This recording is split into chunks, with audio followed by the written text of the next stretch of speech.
What's happening, my friends? This is Malcolm. You're on Malcolm Talks. And absolutely, we're right back at it again. Not a day goes by. I don't care what happened the day before. We right back at it. Now, okay, I need some new power steering. My steering wheel is tripping. That was a little too hard to turn that thing just then and there. But good morning. I hope you guys are doing great. It's another beautiful Monday morning. We're gonna go ahead and jump right into it. So, you know, Congress just passed well, the Senate just passed the $370 billion climate change bill. And it's the first time it's ever been done in history. And I want you to let that sink in for just a second. Because this is something that we've been talking about for a very long time in this country. About climate change, and is it real? Some people are like, man, that's not real. That's just a bunch of politicians trying to get paid off the backs of the people, or whatever. They're trying to tell us that cows are the reason why the world is going to end. Get the hell out of here. People took it for a joke for a long time. All the scientists were coming out trying to tell everybody, like, well, no, guys, this is something we might want to take a look at. And we were like, if you don't get the hell out of my office, man, we in here chilling, man. We having a drink, talking about news and stuff like that. We don't want to hear about no climate change. Climate change is not affecting the present moment. That's why we don't have time to talk about it. But evidently, there's been quite a few people that said, nah, now is the time. So I want to take you all the way back, because this conversation has been going on for a very long time. Back in 1969, when President Nixon was in office, his advisor, as a matter of fact, his name was Daniel Patrick Moynihan. This guy wrote a memo, and he called it out. He was like, look, President Nixon, let me break something down for you real quick. There's an increase in something that's called carbon dioxide. It's causing the earth to heat up too fast. When the earth heats up too fast, the glaciers, they melt.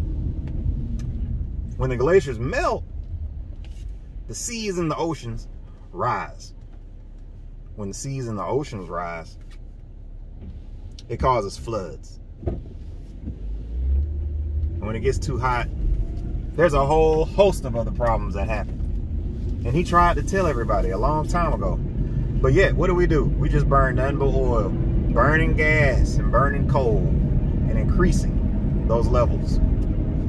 Because we didn't, you know, we looking at it like, man, look, man, we gonna do what we do. You do what you do.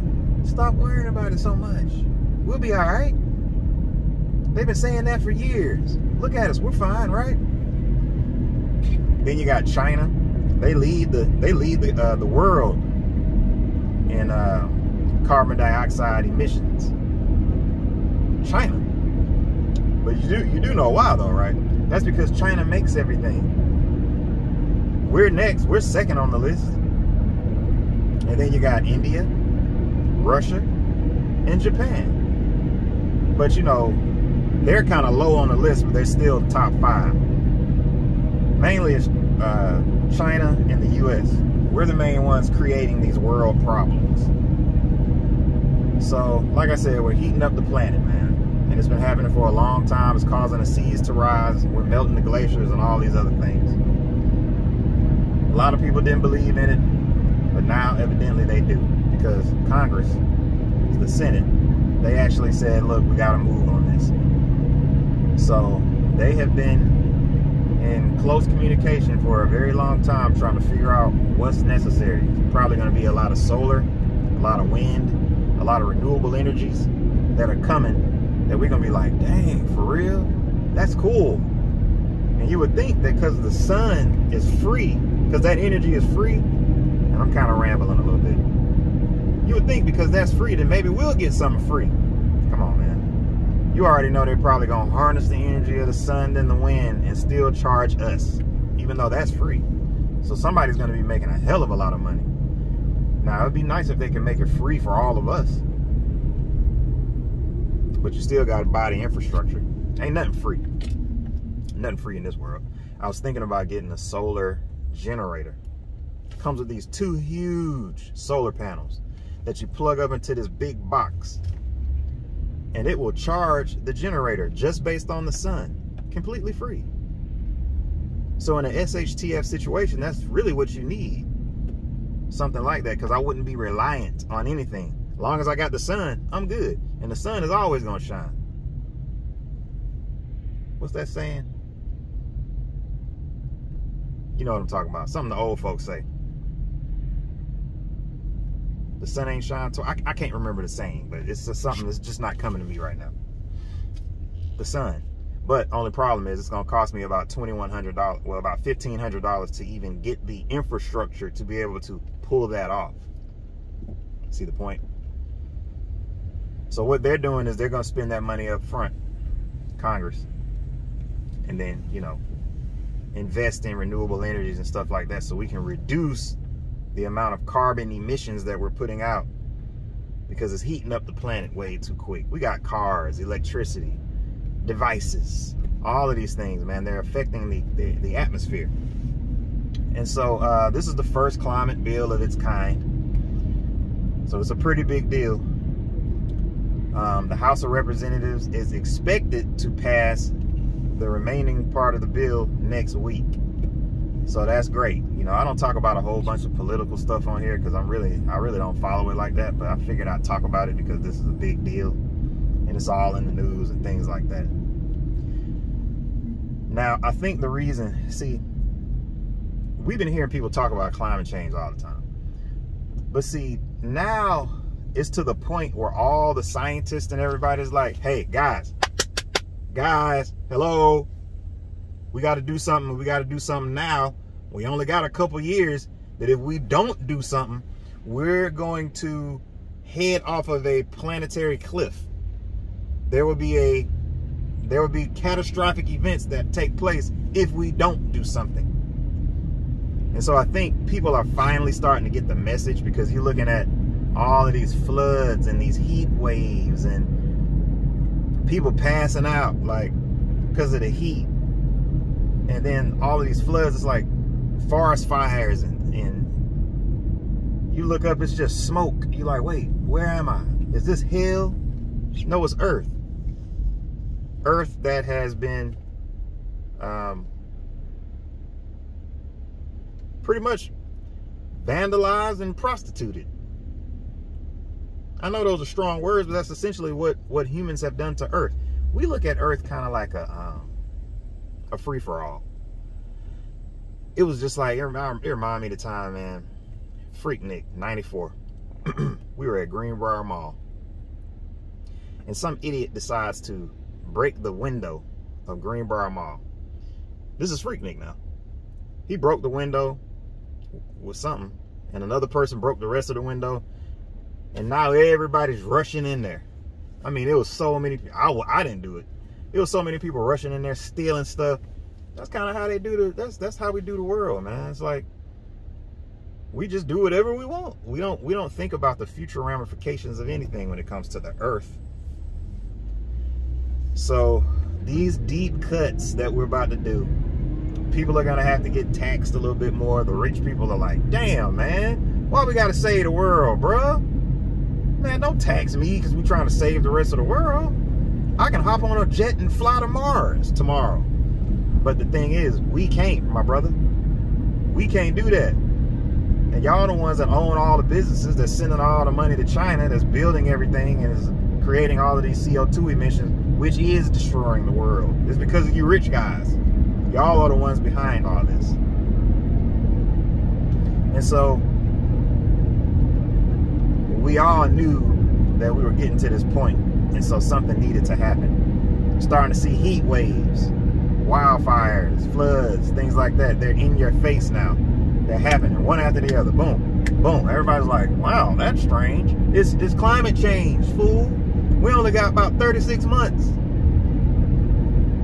If we don't fix this,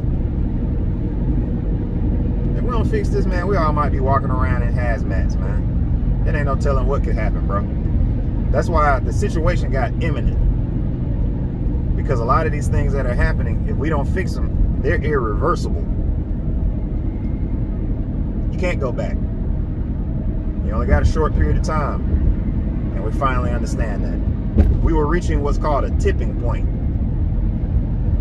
It's kind of like you got a glass of water, you start tipping it, tipping it, tipping it, tipping it, tipping it. Then it gets to the point, it's falling now, nothing you can do about it. It failed already. The water spilled, done deal. And so we didn't want that to be we didn't want that to be our future. Humans, you got to think about it. We're human. We don't want that. We don't want that. And we're causing all of this stuff, man. Human beings. If you think about all the animals on Earth, right? All the animals. They've been living on Earth a very long time. Hadn't had any problems for real. But then about 200,000 years ago, here comes humans. Now, a lot of y'all might think, well, those was only 2,000 years ago based on the Bible. Well, okay. But when you look at old bones and stuff like that they found, I think it's like, they say it's like 200,000 years. So I don't want to get into the whole biblical debate. But the Bible has talked about prophecies when it comes to the end of the world and things like that. We're not going to get into that. But if you really look at it, and I'm about to go somewhere here, and hopefully it's not too far off the ledge for you guys. It starts to make you wonder, are we even from here? Are humans even from here? And when I say here, I'm talking about Earth. Because why would the Earth be rejecting us so bad? If you think about it, we're the ones creating all of these fossil fuels and increasing the energy. Like, I read something, man, that we increase our energy output by 40% each year, or something crazy like that. Something that's completely untenable.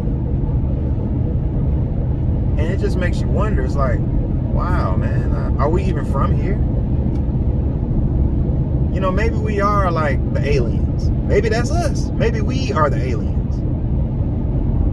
Because when we got here, we just been wreaking havoc ever since we touched down. I mean, it took a while. But in the grand scheme of things, it's just a speck in time that we were able to create so much damage.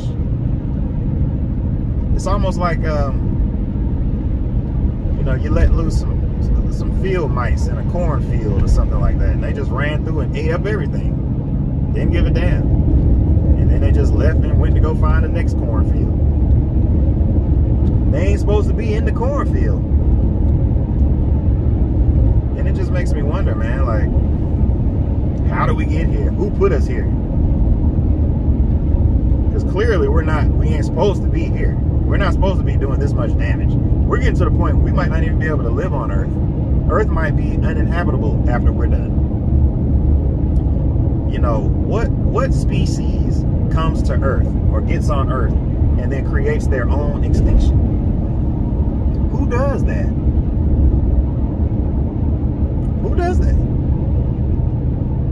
I don't see any other animals doing it. There's thousands and thousands of species of other animals. And then when you look at humans, it's like, it's not a whole lot of diversity in our species. You know, it's just, yeah, we got people that are from different parts of the world. You know, you might be black, white, Asian, Hispanic, da-da-da-da-da. But it's no real diversity if you think about it. And what I mean by that is, like, if you look at a monkey, right? There might be a big monkey, a little monkey, a hairy monkey, a monkey that might say, and another monkey might say, whoa, or something. They're different. They're all in the monkey family, but one monkey's arms might be way longer. Another monkey might be big, walk on two legs. There's a lot more diversity in the species. You might have a squirrel. One squirrel is all white because he lives in the frozen tundra. Another squirrel might be all black. Another squirrel might jump out of a tree and have little flaps of skin underneath his arms, allowing that squirrel to fly. But they're still squirrels, guys. And see, it makes me wonder, we lack that type of diversity amongst humans. And it makes you wonder, are we from here? I don't know, man. It's just something to think about when you think about our planetary impact. I'm trying to just drop jewels on you guys, man. Just something to think about. That's all. That's all. So where is the future headed, man? I don't know. I don't know. I know we got to do something quick, though. And it's going to get to a point where all of us are going to have to start making some hard decisions, man. Because I buy paper plates and plastic cups a lot. And if I have to stop doing that, okay, I will. But I tell you, man, that's going to be tough. I don't like washing dishes. I don't like none of that. But to save the planet, I'll do that for you guys. Anyway, I'm just kidding. But we all going to have to do something. Because the last thing we don't want a hell on earth. You look around, it's nothing but flood waters and burning trees. You can't even breathe in the oxygen because it's, you know, it's too toxic. You know, all kind of diseases and stuff increasing because the increased heat is making it easier for these viruses and things to incubate and create. And they start mutating. Next thing you know, you got there's COVID monkeypox everywhere. And it's just a problem, guys. And so, but it's been a long time in the making. Hopefully we'll be able to make a dent in it, man, and get right back on the right path. But I doubt it. I doubt it. Unless we're willing to go live back in the woods and build our own log cabins and read books by candlelight and not have our phones and tablets and things like that, then yeah, we could reverse this whole thing. But for the most part, that ain't gonna happen. We might as well start looking at other planets, man. We're gonna be looking at planets on Zillow, bro. Yeah, Zillow's gonna start having a planetary section to let you see what the real estate is on Mars, on the moon. What's the crime like? What are the schools like on these planets? That's what we're gonna have to do because we can't live on Earth. We're not gonna be able to live on Earth. We might have a couple hundred years, man, but you know, we'll see how it goes. This is Malcolm here on Malcolm Talks. Comment down below. Let me know what you want me to talk about next. Like the video, subscribe. I'm gonna holler at you guys next time, man. Peace.